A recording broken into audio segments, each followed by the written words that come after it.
If you think America's two-party system is dysfunctional, then you're in the right place. Good morning and welcome to Coffee with Art.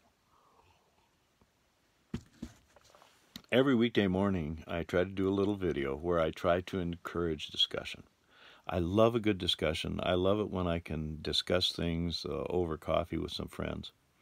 But the two-party divide has made discussion pretty much impossible if you're going to talk about any of the issues that they have polarized. It's warfare. It's trench warfare, and I'm sick of it. And so that's what I'd like to discuss. How can we end this awful two-party divide that's dividing the entire country? Well, I truly believe if we can educate more people, I was a teacher for a long time, if we can educate people and we can encourage more people to think for themselves, I think the two-party system is going to collapse because they treat people, okay, if you believe in either party, from my point of view, you're a sheeple, and you drank the Kool-Aid.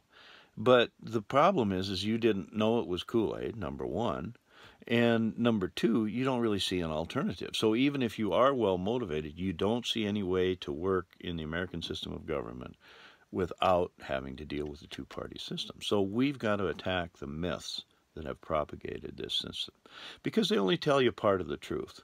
And see, that's just it. I don't hold it against anybody if you're a partisan. That's what I talk about in the book. The book.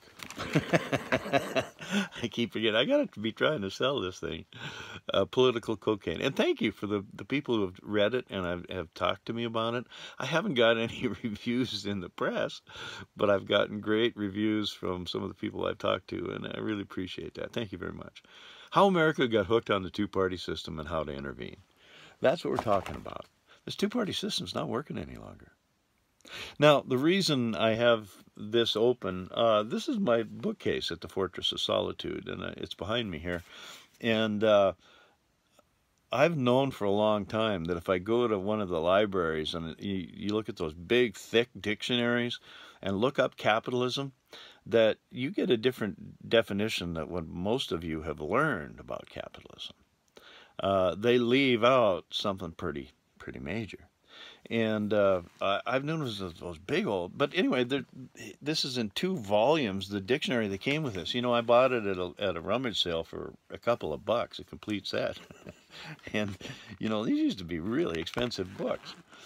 But anyway, the definition of capitalism, I'm gonna read this right here. I don't have a way of mixing things together right now, but I don't know if you can see that, capitalism, up towards the top there. That's what I'm reading, and like I said, I'm going to post a picture of this. I just took a picture of it with my phone because I thought it had to be really old, and this is copyright 91, which is fairly old, but it still has the complete definition of capitalism. Why do I say that? The original definition, this is what most people, that's all they're fed. Okay, an economic system in which private individuals or groups of individuals own land, factories, and other means of production. They compete with one another using the hired labor of other persons to produce goods and services for profit. Good definition. But see here, here's the deal, is it doesn't stop there. Okay? Point number 2, and that'll be slightly different in some different definitions, different dictionaries. But point is, they leave it out. But here it is: the concentration of wealth with its power and influence in the hands of a few. The concentration of wealth and power and influence in the hands of a few. Does that describe what's happened in the United States of America? We've become almost a totalitarian capitalistic state. And I'm constantly amazed at the number of people who capitalism is their God. Capitalism has no flaws. Well, see, because I criticize capitalism now, because if you drank the two-party Kool-Aid, as soon as you criticize capitalism, you must be a socialist. And that's what we're going to really hear this time. Oh, my God. That's the choices between capitalism and socialism. Well, I think they both suck. Kind of like both parties suck.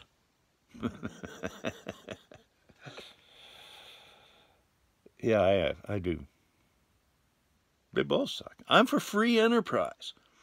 See, and part of the myth, excuse me, the lies that have been told. Let's call a myth what it is. The lies that have been told and the people believe. So, see, I totally disrespect the two major parties.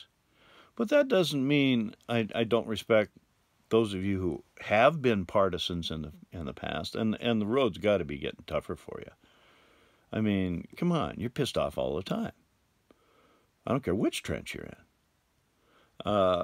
Don't you want to get rid of that? Isn't that a problem for you? I think it's a problem for our entire society. So what we need is education. That's what I'm trying to do here. Only I'm not trying to indoctrinate you. That always bothers me when people think of education as indoctrination. No, I want to open up your mind to new things. You know, I was visiting with a friend the other night. He says, I try to keep an open mind, but it's hard when you got all this stuff. Yeah, and it's not an easy task. But if you can put away the trenches and think about things on your own, that's what I want you to do. I think the two-party system is doomed if people start thinking on their own. So I'd like you to do that. Yeah, capitalism concentrates the wealth in the hands of the few. And the reason is really very simple if you think about it. The bottom line for capitalism is it takes money to make money. Free enterprise, the ability of citizens to freely enterprise, that's what I like. Because there your labor can be your capital. Capital labor. Capitalists never think of labor as being capital. Screw that. Money's capital. And we've got it. You don't. All right. Well, I gotta get out of here and get something done this morning. But hopefully, giving you some food for thought. I hope you don't deify capitalism because it's great. I'm not for its destruction, but that's what people assume. You know, if you say something bad about capitalism, you're a socialist and you're for the destruction. You want to take all my property. And no, I don't. I want you to be able to achieve some property and some sustenance even, primarily on your own. Hey, have a great day. Every day is a gift. That's why they call it the present. So I hope you unwrap your present carefully today and you appreciate the wrapping and all the stuff that it comes with. Have a great day. Hope to see you tomorrow, and I hope you have a tremendous discussion with somebody today.